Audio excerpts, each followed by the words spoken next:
Dans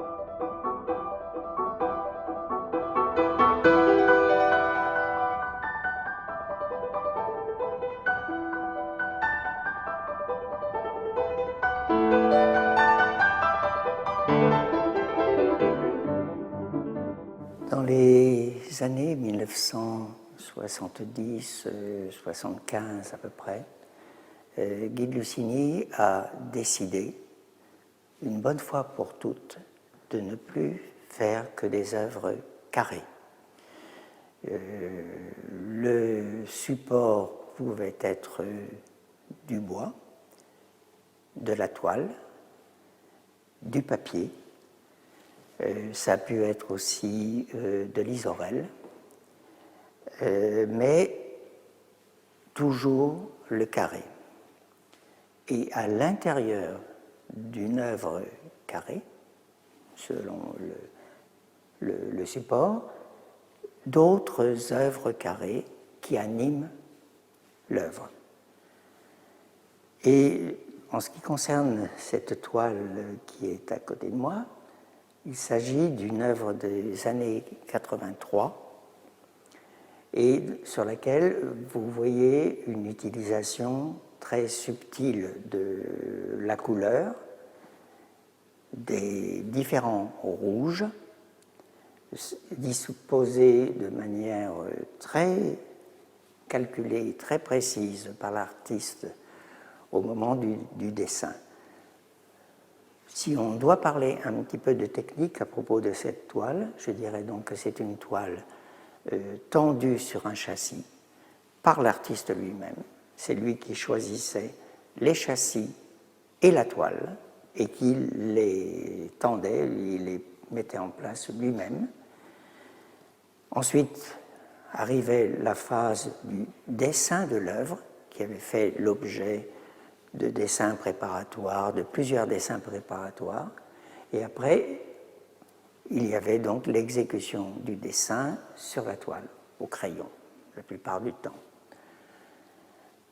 Une fois le dessin fait, l'artiste mettait en réserve les œuvres les plus petites qui devaient plus tard animer la toile, comme les petits carrés que vous voyez là, et pour cette toile-ci, cette ligne qui vient ici sur la gauche.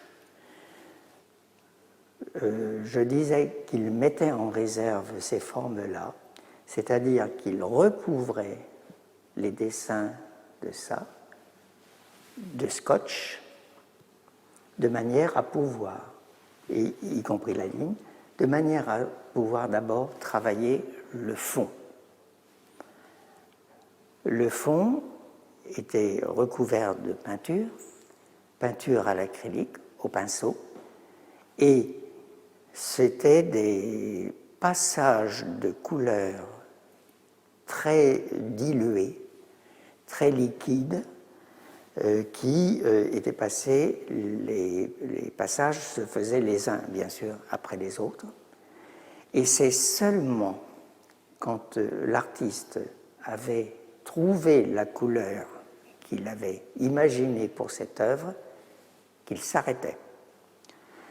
Et le rouge en question, les rouges en question, et toutes les couleurs d'ailleurs utilisées par Lusigny, étaient des couleurs de mélange. Ça n'était jamais une couleur sortant du tube, c'était toujours le résultat de mélange fait par lui. Avec une petite restriction dont je vais vous parler concernant les œuvres blanches. Et ça, on aura l'occasion d'en parler une autre fois. Donc, lorsqu'il était satisfait du fond, il procédait au retrait des scotch qui recouvraient les parties en réserve. Il protégeait le fond et son travail consistait ensuite à faire les autres pièces en réserve, y compris la ligne pour le tableau ici. Là, pareil, même processus, chaque carré était travaillé en peinture, répété, des couches de peinture. Ça pouvait être au bout de 5 couches qu'il avait trouvé la couleur qu'il voulait, mais ça pouvait aller jusqu'à 10, 15, 20 couches de peinture. Et quand il était satisfait des couleurs qui sortaient du fond, il retirait les scotch qui étaient autour des carrés qui étaient peints, et là, avec une technique tout à fait éblouissante et efficace surtout, il retirait les scotch d'un coup très vif de la main, et apparaissaient les lignes en relief.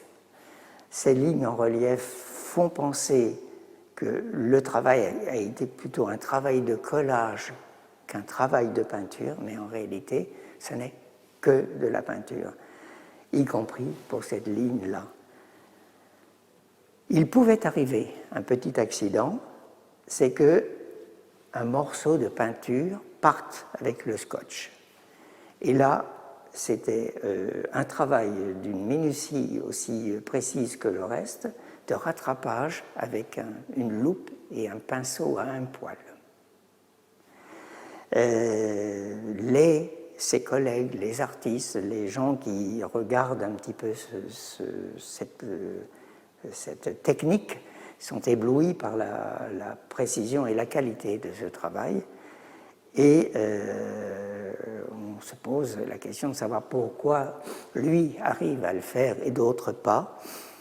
Alors, moi j'ai une petite idée derrière la tête qui vaut ce qu'elle vaut, mais Guy étant un pianiste qui a toute sa vie joué régulièrement du piano, avait une dextérité manuelle et une force dans les mains qui lui permettait peut-être cette agilité que n'ont pas toutes les personnes que j'ai pu rencontrer.